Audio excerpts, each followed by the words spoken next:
Right, hello guys, welcome back to another F1 related video where I am going to be talking about F1 Fantasy 2023 and I'm going to be going through all the game's rules for 2023 as they have been updated, and I know this is a little bit late, but hey, better late than never.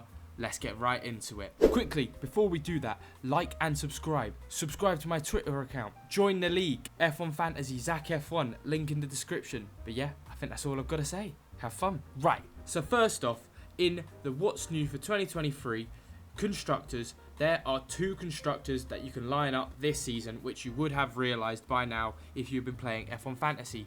And basically last season there was only one, and I think this is one of the best things they've added to F1 Fantasy this season, purely because last season it was so easy to get the right amount of money for drivers and stuff. And yes, they've reduced the costs of all the drivers, but I think this is just such a great concept to add, because constructors are the most important. So now having two, it means you really have to think about the drivers you're bringing into your team. Also, all of the chips that now can be used are limitless, which gives you unlimited transfers with no cost cap restriction, which will reset after the race weekend you use it. You've also got wildcard, which means you can have unlimited changes to your team before the next Grand Prix. There is final fix, which basically means you can change your team after qualifying if you've really fucked up on your decision of who to have, which is great if, say, one race Verstappen DNFs or the Red Bull for some reason doesn't look good, or maybe you've got like an Alfa Romeo or an Alfa Tauri and they really don't look good that race. You can quickly use that chip, change your team, and then you should be good for that weekend. The next chip is Autopilot, where your top scoring driver will automatically get a DRS boost of 2 times. So basically, no matter who you pick, it will go to your best scoring driver. So say you had Verstappen 2 times, but Perez got the win and just more points, it would go over to Perez. Then, no negative chip. Basically, no negative points are applied for the entire race weekend, so including qualifying, sprint race and final race. This is probably most likely to be used on a sprint race weekend just in case someone DNFs. I've already had 2 DNFs this season, so actually would have been nice to use it once or twice. And then the final chip is the 3 times DRS chip, where basically it adds 3 times points to the driver of your choice, and you also get your 2 times boost to your secondary driver. So it's a really good boost, and I'm really happy that they've added more chips, as it just makes the game more interesting, innit? Then onto transfers. For 2023, you can now make 2 free transfers per team ahead of each Grand Prix. Now as well, you get points for every overtake your driver makes. You also get points for every overtake your constructors get. And pit stops now get points for the fastest scoring team. And then also, the main things that have been changed is the end of dynamic pricing. There is no more dynamic pricing in F1 Fantasy. The drivers and team values are only changed once a week, meaning you don't have to worry so much about the pricing. I think this was a really bad thing to get rid of. I think they should have got rid of the sentiment bar thing at the bottom, because it made it so easy on who to bring in and who not to bring in. But dynamic pricing was really good, and I'm really disappointed they brought that out. But hopefully they reinstate it next season, because I really enjoyed having dynamic pricing. But yeah, let's get on to how many points you can get. Right, so on to qualifying. For pole position, you get 10 points. Second place, 9 points. Third place, 8 points. Fourth place, 7 points. Fifth place, 6 points. Sixth place, 5 points. Seventh place, 4 points. Eighth place, 3 points. Ninth place, 2 points. 10th place, 1 point. 11th to 20th, 0, which is fine.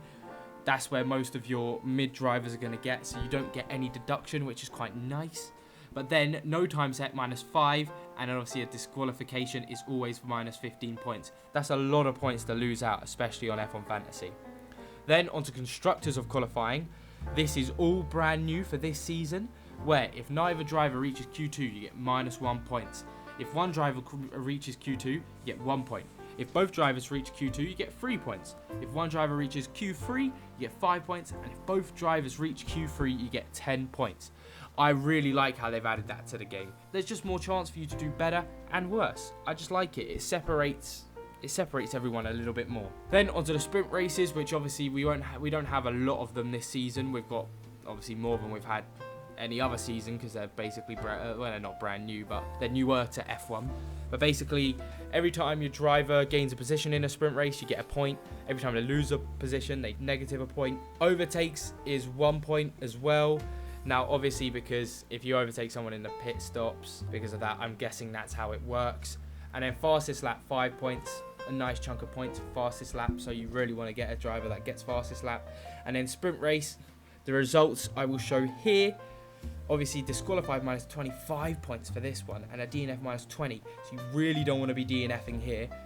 But obviously, that chip could come in handy, the no negative chip. So, because you've got to be careful on sprint races. I might use that on one of my sprint races because you never know what could happen on that at the start. Then onto the races, where the only new thing are the overtakes made again, but also fastest lap gives you 10 points now. Driver of the day gives you 10 points as well. That's only for the driver, not constructors.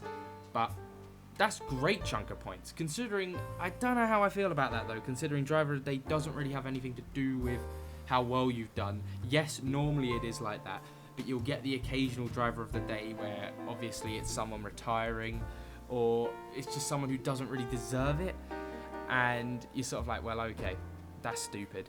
So I don't know how I feel about that. They're gonna have to keep an eye on that rule for now.